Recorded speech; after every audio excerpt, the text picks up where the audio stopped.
大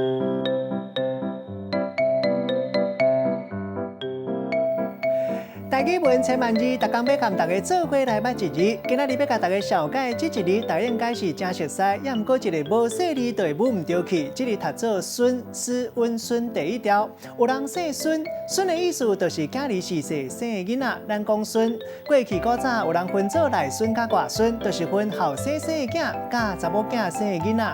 也毋过即马男女平等，应该拢无分。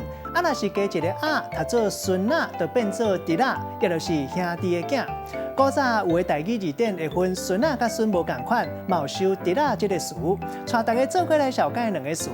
头一个，咱做伙来看到读做孙仔。头前解释讲，就是兄弟的囝，嘛有人讲是侄仔。第二个呢是一句俗谚语，人讲笑花连盆，疼囝连孙。表面的意思是讲疼囡仔、疼囝和孙嘛做伙疼惜。啊，若分开来讲，是介意一个人或者是物件，相关的人甲物件嘛会同齐疼惜。咱用一句话来举例，甲这两个例合做伙。比如讲，人咧讲笑花连盆，疼囝连孙，若是讲公妈疼孙，和阿哥嘛会疼惜孙仔，真正是哥疼孙共二世。今仔日小解这一字，孙提供予大家参考。